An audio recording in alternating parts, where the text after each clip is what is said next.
Hello class of students, how are you all? I hope you're doing well.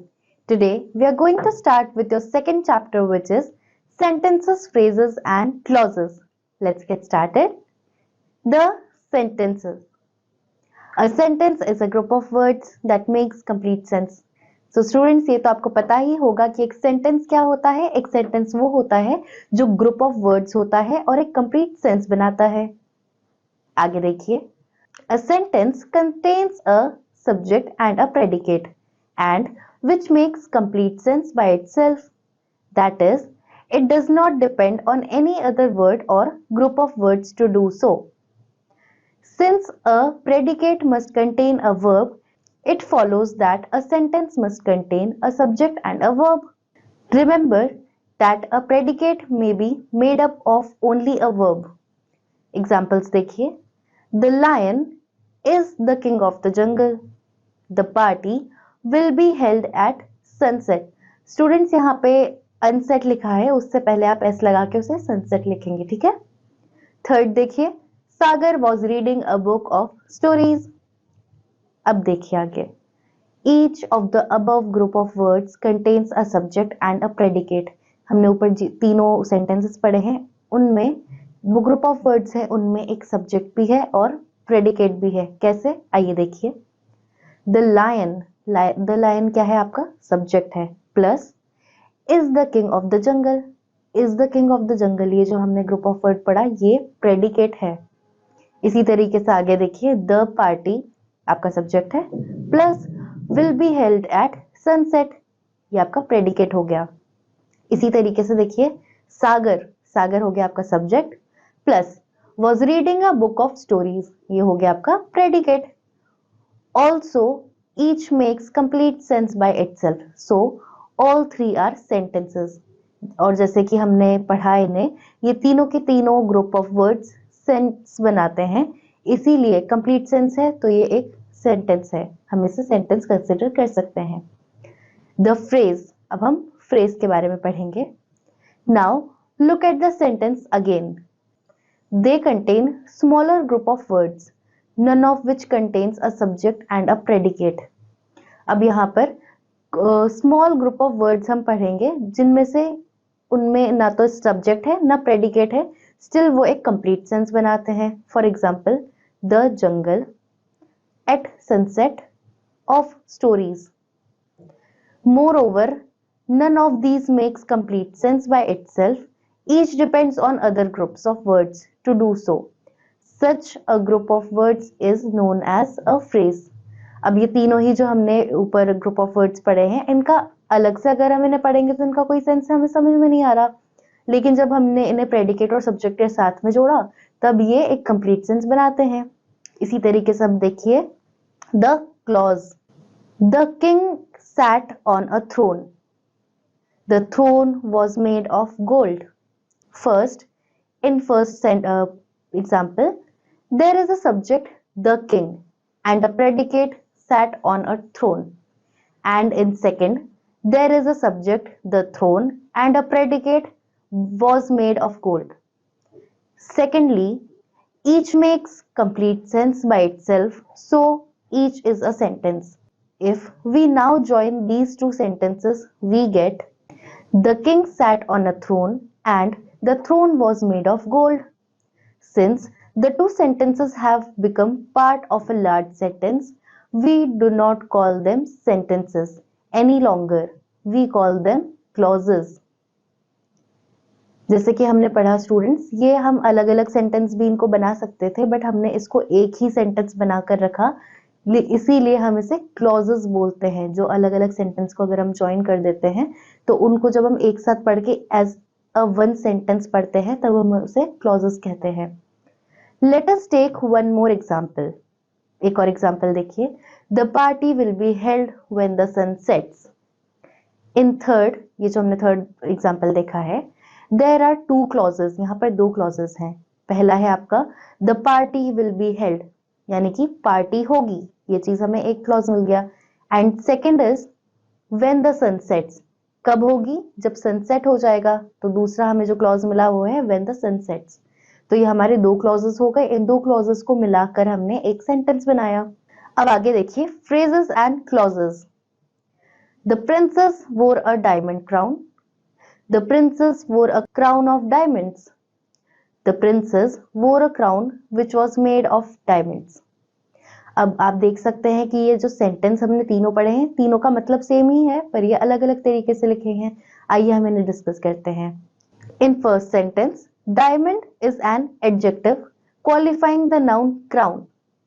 In second, of diamond, which does not contain a subject and a predicate, is a phrase that qualifies the noun crown. In third example, which was made of diamonds, which consists of a subject, which, and a predicate, we made of diamonds, is a clause that qualifies the noun crown. Fourth example देखिए, Kamal answered the question immediately. Fifth देखिए, Kamal answered the question without any delay. In fourth example, immediately is an adverb that qualifies the verb answered. In fifth example, without any delay, which does not contain a subject and a predicate, is a phrase which qualifies the verb answered. Sixth देखिए, the girl with a smiling face is my sister. Seventh देखिए, the girl with a smile on her face is my sister. The girl who is smiling is my sister. When the girl smiles, she looks beautiful.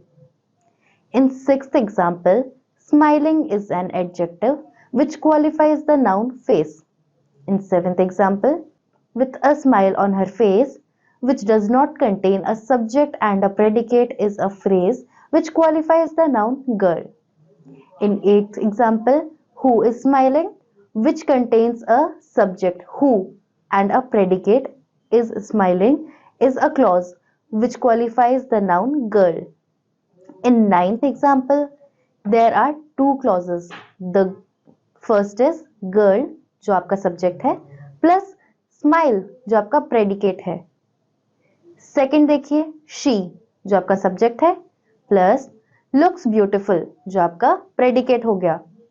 When is a conjunction joining the two clauses. Conjunction हमने पढ़े हैं जो join करते हैं sentences को, तो when जो है वो आपका कंजंक्शन हो गया जो दो क्लॉजेस को ज्वाइन कर रहा है. What is to be noted is that clause first does the work of an adverb which qualifies the verb looks in clause second. अब देखिए kinds of sentences. Sentences are of four kinds. Sentences के four kinds होते हैं. आइए discuss करते हैं कौन कौन से. Read the following sentences: assertive, interrogative, imperative, exclamatory. ये चार टाइप्स होते हैं आपके सेंटेंसेस के. अब देखिए कुछ examples. Kamal is good at English. Do you play any game? Work hard to pass. What a beautiful rose. Sentence 1 says or states something and is called an assertive sentence. Sentence 2 asks a question and is called an interrogative sentence. Sentence 3 expresses a command, a request, or an advice and is called an imperative sentence. Sentence 4 expresses a strong and sudden feeling and is called an exclamatory sentence. So I hope students आपको sentences, phrases, clauses समझ में आए होंगे, उनके kind समझ में आए होंगे. आइए अब हम exercise डिस्कस करते हैं. पहला देखिए section A, take the right option. पहला क्वेश्चन देखिए. A sentence is a group of words that makes option से आपके no sense, incomplete sense, complete sense. तो बताइए स्टूडेंट्स आंसर क्या है इसका. जी हाँ, आपका आंसर है option third. A sentence is a group of words that makes complete sense. इसी तरीके से बाकी के आप अपने आप करेंगे. आइए देखिए section B. Say which of the colored group of words are phrases and which clauses. यहाँ पर आपको कुछ colored words, group of words दे रखे हैं. अब इनमें से आपको बताना है कि इनमें से phrases कौन से हैं और clauses कौन से हैं. चलिए स्टार्ट करते हैं. पहला देखिए. The man who was ill lay on a bed in the hospital. तो बताइए स्टूडेंट्स, पहला वाला क्या होगा? पहला है आपका फ्रेज। ये एक फ्रेज है जिसमें हम एक मैन के बारे में बता रहे हैं जो कि इल है और वो हॉस्पिटल के बेड पे है। इसी तरीके से बाकी के आप अपने आप करेंगे और बताएंगे कि इनमें से फ्रेज कौन से हैं और क्लॉजेस कौन से हैं। अब देखिए section C, rewrite the following sentences by using suitable punctuation marks and capital letters wherever necessary. Students, अब हमें यहाँ पे कुछ सेंटेंसेस दिए गए हैं, उन्हें उनमें हमें एक तो पंक्चुएशन मार्क्स ऐड करने हैं जहाँ नेसेसरी होंगे, कैपिटल लेटर्स ऐड करने हैं जहाँ नेसेसरी होंगे। तो पहला देखिए, that is my brother's shitty thing. Students, इसका कुछ सेंस तो बन नहीं रहा, अब हम इसका सेंस बनाएंगे इस तरीके से। सबसे पहले तो आप ये देखिए कि सेंटेंस की शुरुआत हमेशा एक कैपिटल लेटर से होती है, जैसे कि हमने हमेशा पढ़ा है। तो यहाँ पर टी जो होगा वो कैपिटल लिखा जाएगा, दैट, ठीक है। उसके बाद में that is my brothers. Brothers, यहाँ पर दो भाइयों की बात नहीं हो रही है, उस ब्रदर की किसी चीज के बारे में बात हुई है। तो ब्रदर्स में एस से पहले एपोस्ट्रोफी आएगा, एपोस्ट्रोफी एस आप लिखेंगे पंक्चुएशन मार्क्स में। उसके बाद में हम लिखेंगे that is my brothers shirt. Shirt है, उसके बाद जो आई है ना, आई में आप स्पेस देंगे, शर्ट के बाद में स्पेस, और आई जो है, आई फिर आपका आएगा कैपिटल, ठीक है। That is my brothers shirt I think, ये होगा आपका प्रॉपर सेंटेंस, एक सेंटेंस जो सेंस बनाता होगा। इसी तरीके से बाकी के आप अपने आप करेंगे। आई जो होगा वो आपका कैपिटल लिखेंगे आप, उसके बाद में थिंक के बाद में सेंटेंस एंड करते हुए आप लिखेंगे फुल स्टॉप। लास्ट में आपने फुल स्टॉप लगा दी, तो आपने इसमें पंक्चुएशन मार्क्स भी ऐड किए, आपने इसमें कैपिटल लेटर्स को भी ऐड किया है और सेंटेंस को सेंसफुल बनाया है। सेकंड देखिए, Delhi is the capital of India. अब ये हमें सुनने में तो सही लग रहा है सेंटेंस, लेकिन एज ऑलवेज डी जो है वो आपका कैपिटल होगा दिल्ली का, तो दिल्ली में डी कैपिटल आ गया आपका। Delhi is the capital of India, last में फुल स्टॉप आएगी, तो ये आपका कंप्लीट सेंस बन गया। अब देखिए section D, read the following sentences and say whether they are assertive, interrogative, imperative और exclamatory sentences।